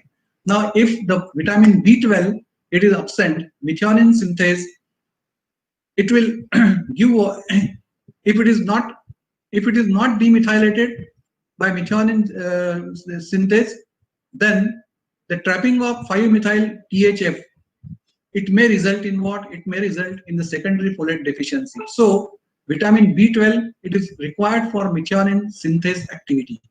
B12 is if it is not there, then the folic acid, it is entrapped, and then it gives the impairment of what? The thymidine and purine synthesis, and subsequently in DNA and RNA synthesis, leading to the alterations in immunoglobulin secretion.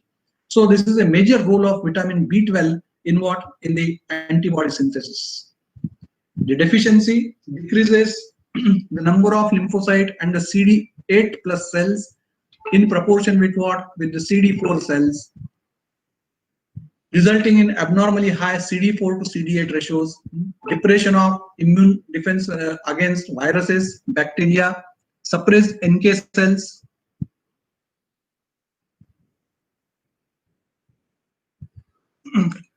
NK cells, treatment of deficient people with appropriate dose of the vitamin B12 result in the elevated absolute number of CD3%, CD7%, lymphocyte, NK cell functions are completely restored, while IgG, IgA, IgM levels are elevated after treatment.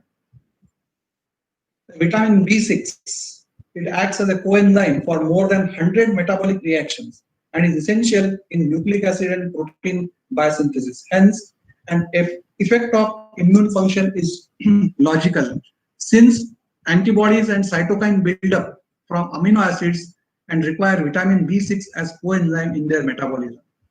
B6 deficiency is shown to affect the development and the function of lymphoid organs and is involved in lymphoid organ atrophy.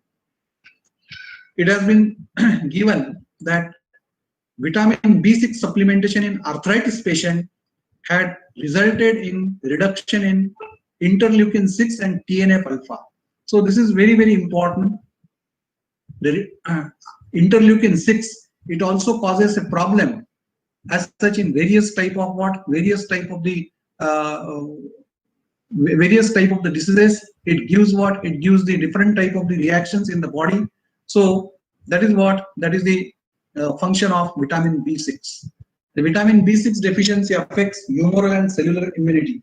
Lymphocyte differentiation and maturation are altered by deficiency, delayed hypersensitivity responses, and reduced antibody production as such. Effects of deficiency are seen in decreased antibody DTH responses, interleukin 1B, interleukin 2, interleukin 2 receptors, NK cell activity, and in lymphocyte proliferation, and insufficient levels of B6 inhibit immune system's ability to respond pathogenic challenges. Folic acid is very important type of vitamin. Folic acid not only important in the prevention of neural tube defects in the earlier stages of pregnancy, it also plays a crucial role in the nucleic acid and protein synthesis by supplying in concert with B6, B12, carbon 1 units. Therefore, inadequate folic acid significantly alter immune response. So the cell-mediated immunity is especially affected by folic acid deficiency. Blastogenic responses to the different mitogens, it is decreased in folate deficiency. So there are various effects of folic acid on the T lymphocytes. The effects of folic acid deficiency shows that the antibody response to several antigens is decreased. Then what is the role of iron in immunity? The proliferative phase of lymphocyte activation is iron requiring state, mainly because iron is essential enzyme in the ribonucleotide reductase, which is involved in the DNA synthesis.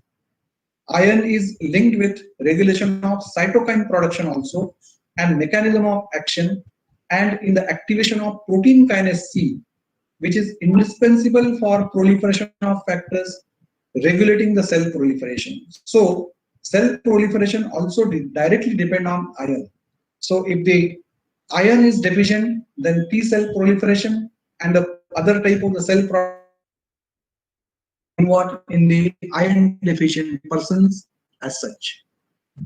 Iron is again necessary for myeloperoxidase activity, which is involved in killing of bacteria by neutrophils through the formation of highly toxic hydroxyl radical. Therefore, any alteration in the cellular iron homeostasis is to either deficiency or overload has unfavorable functional consequences on the immune system. Iron deficiency anemia in the children is associated with reduced neutrophil oxidative burst activity and reduced levels of immunity. So iron is very important as such. Effect of zinc. Zinc is known to play important role in immune system. Zinc deficient subjects experience increased susceptibility to variety of pathogens. Now that's why doctor advises to take the zinc involved in the COVID also. T cell functions are affected adversely even with mild deficiency of zinc as atrophy of thymus is caused. Due to this deficiency and also the distortion of immunoglobulin is resulted in zinc deficient states. So again, the production of IFNG, IL-2, TNF alpha decreases, whereas the production of IL-4, IL-6 and IL-10 remains unaffected during the zinc deficiency. The T cell subpopulations, they are also decreased. So these are what, then again, it causes the decline in the NK cell activity, lytic activity. It decreases the percentage of CD8 plus, CD73 plus T cells, which are known to be predominantly precursors of cytotoxic T cells. So this is the effect of zinc. Now, many times it is said that we must take the fibrous food. Why the fibrous food? Because the fibrous food is very essential and it maintains the healthy epithelium. Diagram where the healthy epithelium is there now, because which contains what? High fiber diet. So there the organism like Prevotella, they are there.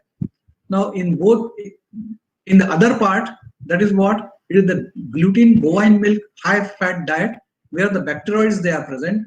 Both of them they produce what? The lactate. But in Prevotella, it is the lactate, it is going to produce butyrate.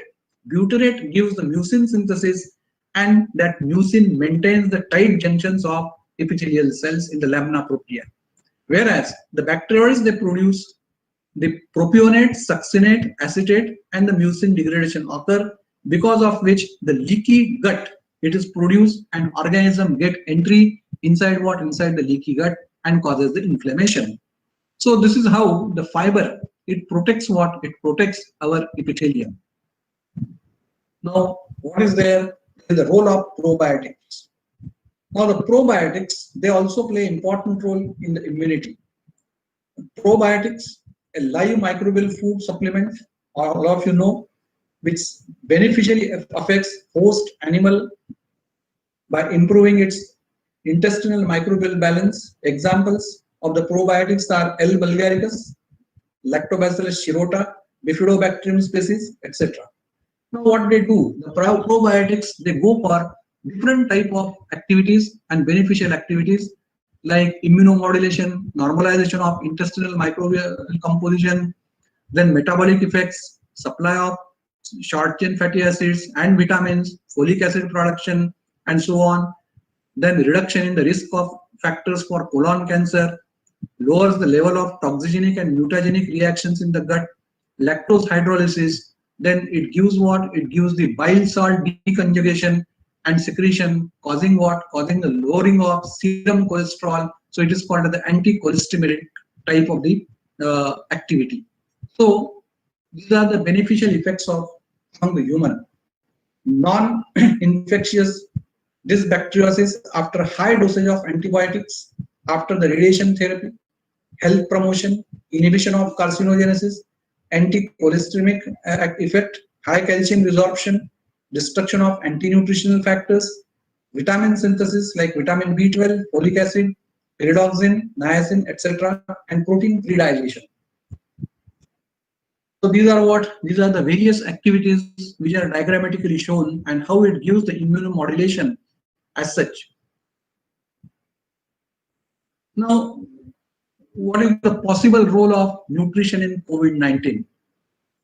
Now, as it was explained earlier also by many, and also literature is available that how the world is fighting against pandemic COVID-19, and after 30th of January 2020, how it spread in the India, and what is the today's situation. More than 33 million cases they are reported, and more than 1 million deaths are reported worldwide. And in India, it is more than 60 lakh cases are there, and more than 96,000 deaths are occurred. Now, only one good news today. It is not good, but it is some ray of hope. Today, it is said that the death rate, it has come below 1,000 today. That is yesterday. And the rate of occurrence of COVID-19 cases, it has also declined. This is a news today. So it is only a good news as such for today. What will happen tomorrow, we don't know. Now there are certain points, all of you know this: mode of transmission, target organ, then which population it is affected, and how the people, the old age people with impaired immunity, they are affected, and how the comorbidity exists because of the cardiovascular diseases and diabetes and so many other things.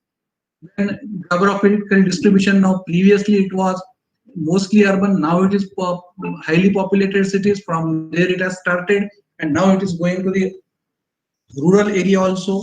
Diagnosis, it is only RT-PCR, asymptomatic suspected cases by rapid antibody testing, prevention, physical and social distancing, prophylaxis, that is SOS for HCQ, remdesivir, and so many other things.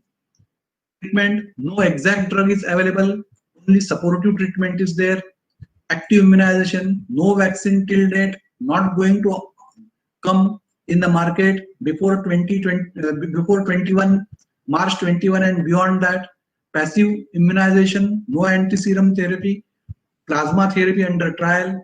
Now in such situation, is there another way to protect the population? Can nutritional immunology play some role, at least to inhibit the proliferation in the host body and delay further spread till vaccination or drug develops? To answer this, we must have a quick look at the infectious process, which we have already seen in the previous, so I am not going to repeat. The major important factor, it is what? The receptors for the joining with the our epithelial cells. That is what it is. The receptor is ACE2, angiotensin converting enzyme 2, and how it joins, how the RNA is released, how the transcription occur, and then number of copies are developed, and then finally the release of what? Release of the virus take place, and it gives what it gives. It affect. Now this is what the thing. The important thing is that the receptor ACE2. That ACE2, it is very, very important factor. Now, so without ACE2, it cannot enter inside the cell. So naturally, we must think first of all that how to prevent the entry of this virus inside the cell. Now, what happened? Regarding the ACE2, now all of you know that the kidney, they develop the renin enzyme. The renin, it acts on the angiotensinogen. Angiotensinogen, it gives the angiotensin 1, angiotensin converting enzyme 1. It gives the conversion of angiotensin 1 to angiotensin 2. As soon as the angiotensin 2 is there is induction of ACE2. So ACE2, it is the receptor for what? It is the receptor for SARS-CoV virus. So angiotensin 2, again it gives what? Vasoconstriction, and it gives what? It gives the CVD. So in order to reduce the CVD, the angiotensin converting enzyme 2, it gives the hydrolysis of angiotensin 2 into angiotensin 1 to 7 parts. So to protect yourself from cardiovascular diseases, angiotensin converting enzyme 2 is necessary, but it acts as what? It acts as a receptor. So what to do? Now here, the vitamin D, and that is what? That is the form of vitamin D 125D. Now this 125D, as I already explained, that how this 125 vitamin D is formed in different type of the cell under the influence of what? The vitamin D activating enzyme, that is CPY27B1. So that gives what? That gives the 125D. Now this 125D vitamin, it works. How it works? It inhibits the gene expression of renin. So as renin is not produced, it will not act on the angiotensinogen. No angiotensin 1 will be there. So ACE1 will not be produced. ACE1, as it is not produced, angiotensin 2 is not produced, and there is no induction of ACE2. So as the ACE2 is not available, SARS-CoV-2 virus, it cannot enter inside your cell. So if you have the vitamin D level at a proper or optimal level, then you can inhibit the entry of virus inside the cell. So that may be the prophylactic, or it may be the protection against what? Against such type of the infection. That is the one part. Now this vitamin D3, now this explains that how it gives what? How it works against the renin enzyme, and how it stops the vitamin D3, that is the 125D. It suppresses the renin gene expression, at least in part, by blocking what? Blocking the formation of CRE, CREB, CBP complex. Then another function of the vitamin D3, in the earlier slides also I have given that it negatively works. That is what? It suppresses what? It suppresses the DC cells. It suppresses what? It suppresses the production of what? The production of the production of the cytokines. So it inhibits the cytokine storm. So because of that, it gives what? It gives the protection against the damage which is caused by if the if your virus enter inside the cell. If it enter inside the cell, vitamin D 125D, if it is available, it will initiate what? It will initiate the monocytes and other cells to produce what? To produce the antiviral and antimicrobial type of the components. Now those antiviral components, they are effective against the COVID-19. So innate immune system, it utilizes many approaches for defense against invading microorganisms, including what? The complement mediated lysis, engulfment, formation of neutrophil extracellular traps, that is the NETs, and then release of antimicrobial peptides, that is the AMPs. The macrophages, they produce AMP LL37 in response to endogenously produced 125D vitamin D3 to enhance the immunity. Evidences are there which shows that vitamin D3 modulates the adaptive immune system as well as through direct effects on T cell activation and on the phenotype and function of antigen presenting cells, that is the APCs, particularly of dendritic cells. So there are two classes of amphibatic AMPs present in the human respiratory lining. That is what the defensins and the cathelicidins. They play important role. One class of cathelicidin is the LL37, which shows the antibacterial and antiviral activity. It increases the chemotactic activity. They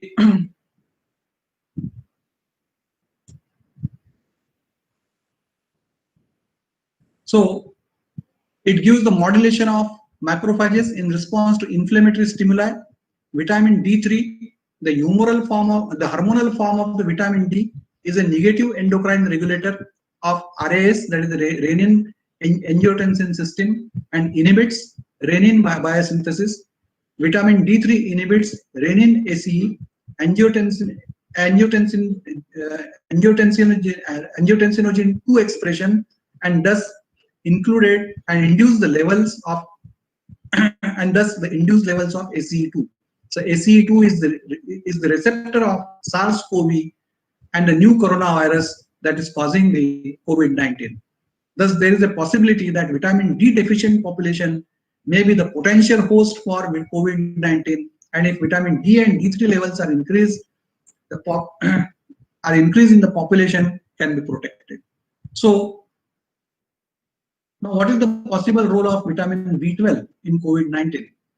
From the life cycle of the coronavirus, we have seen that the first virus bind to the receptor ACE2 and then enter inside the cell, releasing its RNA strand.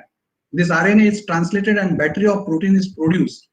There are 16 proteins numbered NSP1 to NSP16. Out of that, the NSP12 is the RNA-dependent RNA polymerase or replicase, which is responsible for making daughter RNA, which is packed in protein subunits, and then progeny of virus is released to infect new cells. The active site of NSP12 can bind, that is a RNA-dependent RNA polymerase. It can bind to what? Its active site bind to the methylcobalamin, that is the methylated form of vitamin B12, and thus inhibiting the NSP12, and thus the further progeny of virus may not be produced. Thus, vitamin B12 can give the protection from COVID-19. More investigations are required in this regard. Now, what is the possible role of probiotics in COVID-19? Probiotic cultures are known to produce anti-nutritional factors, in that they are known to produce peptides, which are renin inhibitors. In the same way as that of the vitamin B3, they can also suppress the ACE2, which is the receptor for COVID-19, thereby protecting the host. Probiotic cultures are known to produce vitamin B12, folic acid, and thus immunity can be increased. Thus, in future, probiotics can be used for the protection against COVID-19 and similar infections. So, this is the possible way. Now, again, the probiotics cultures, they produce a tripeptide, valine, proline, and it has the inhibitory effect on the renin as well as on the angiotensin converting enzyme 1. So, if the inhibition occur at two places, at renin level and at ACE1 level, then ACE2 cannot be produced. So, the SARS-CoV virus, it can be inhibited. What is the present scenario of vitamin D, vitamin B12 deficiency in Indian population? The prevalence of vitamin D deficiency is reported worldwide, both in sunshine deficient and sunshine sufficient countries. Still, it is the most underdiagnosed and undertreated nutritional deficiency in the world.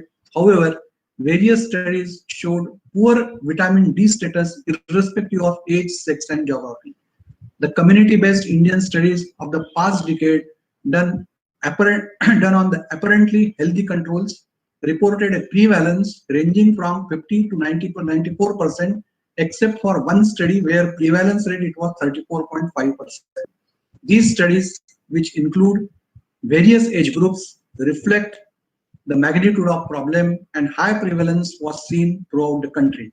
Now, actually, this particular study was done by NIM Hyderabad, and they have submitted the report that extensive vitamin D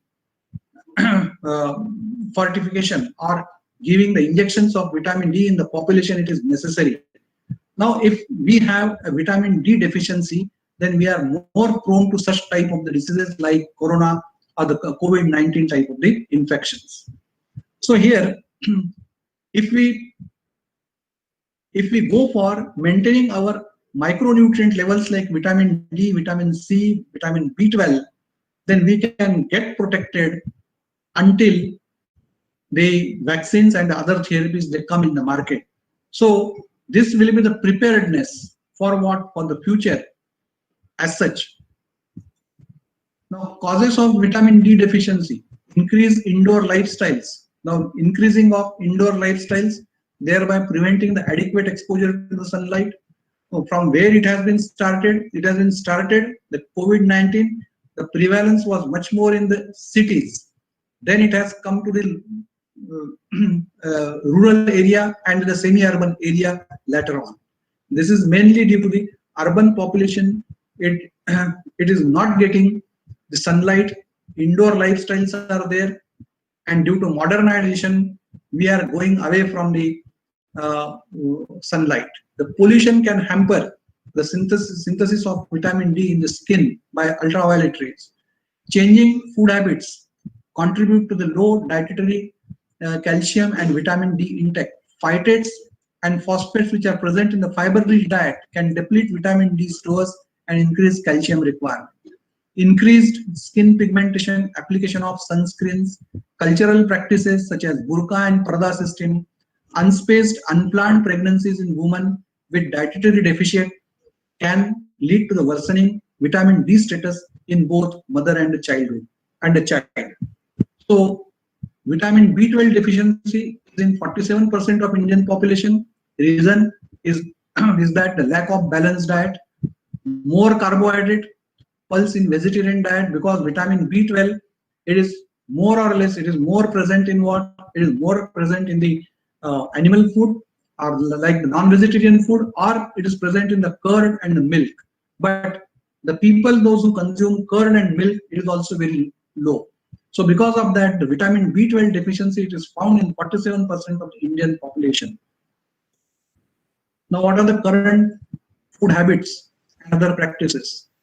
Consumption of less balanced food, consumption of fast food, consumption of carbonated beverages. This gives deficiencies in micronutrients. Micronutrient deficiency is not problem of poor people, but also of affluent families. Unnecessary use of plant foods, non-exposure to sunlight due to use of ACs, use of sunscreen, overcrowding, certain beliefs, taboos about diet, early marriages, unspaced pregnancies, poverty and illiteracy. So all this has given the micronutrient deficiencies not only in the poor people, but also in the affluent families and the privileged people also. So because of that, the disease spread, it occur more faster, or it become more severe as such, and there is no time as such to develop the different other type of the therapies like the vaccine production and the chemotherapy and then the therapeutic agents as such.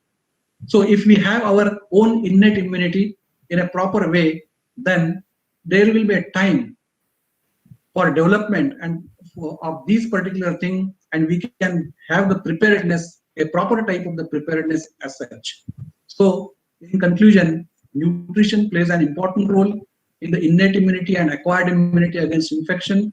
The micronutrients are important for healthy life. Micronutrient deficiency is not a problem of one economic or social class. Thus, low immunity is universal problem. Thus, large population is susceptible to the infections. Vitamin deficiencies, particularly vitamin D, B12, folic acid, and iron deficiencies must be addressed in order to fight against infections like COVID-19, where no vaccination and treatment are available. Promotion of probiotics, an easy way to boost up the immunity and to overcome vitamin deficiencies. Lifestyles and wrong eating habits must be changed. So, eat healthy, be safe. Thank you. Thank you very much, sir. Now the session is left for the discussion. There are some questions from the participants. Dr. Kalyan Dey, he has asked one question That is roll up haldi, neem, lasun, and gulcha. Roll up, Roll up haldi, haldi. Okay. neem, Yeah. lasun, Ah. gulchan, and chawan press, and ashwagandha in diet for Right. immunity. Yeah. There are reports which give the positive answer for this. Particularly if I talk about the lesson and even in the onion, they are having the inulin type of the function or inulin type of the factor which act as a prebiotic for probiotic. And if you consume that, it will give a positive type of the effect which will develop definitely or develop the probiotic flora in your intestine, and which can develop the tripeptides, which are the anti-nutritional factors, and protect yourself. Apart from the ashwagandha and all other thing, there is what there is a report that they are what the good type of immunomodulators. Exact mechanisms are not known, but they are the immunomodulators. They will promote the certain type of the factors which may not allow the formation of the ACE2 factors. So again, it gives the protection. Then the haldi, it is a known type of immunomodulator. All of you know. So they play an important role. Okay, thank you, sir. The one more question is from Rajkumar Meti and Shreya K. Upadhyaya. Any specific food which controls or prevent COVID-19? There is no specific food as such, but you have to increase your vitamin D levels. That is the very important thing. Vitamin D you can have from different type of the foods. For example, you may have the fish, that is the tuna fish. Then there are certain type of mushrooms which are particularly UV irradiated. They are available. They give the higher levels of vitamin D precursors. So definitely such type of the nutrients, they can help you. Thank you, sir. The last question from Girish AS from Bangalore. Immune busters available in the market are good or bad? And why we are not searching Ayurvedic medicine? Yeah, actually, Ayurvedic medicines research is going on, but exactly we are not getting how they act. There are immunomodulators. In fact, they are acting as the immunomodulators. They are not the treatment. Is it clear? They are not the treatment in the similar way as we have talked that how the nutrient they can act as the immunomodulator. In these Ayurvedic formulations also, like even in the ashwagandha and all other thing, there are certain sources, certain type of the phytochemicals are there, which act as the immunomodulators. They may not have the inhibitory or the virucidal effect as such. So what is their action? How they are acting as immunomodulators, it is not known, as we can explain how the vitamin D and the vitamin B12 and the vitamin C can act as an immunomodulator. But they are acting as an immunomodulator. They will give what? They will give the protection until the certain type of vaccine or certain treatment or drug it has been developed. So definitely we must look for that, because it is uncertain. From the previous lecture, it is clear that up to March 2021 and also beyond that, the vaccine may not be available. So what to do till time? We have to go for alternate type of the mechanisms by which we can get protected, and we cannot just go for the lockdowns and so many other things. We have to move, we have to take certain precautions, and we have to change our lifestyles. We have to go for changing our food habits. We can go for such type of the immunomodulators, use of immunomodulators as such.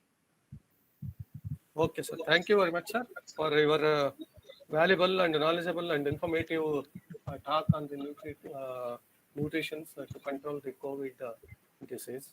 I thank the Department of Microbiology, Mangalore University, especially Srinath, for providing me to act as a chairperson to this scientific session. Now I hand over the mic to the Sophia. Thank you, sir.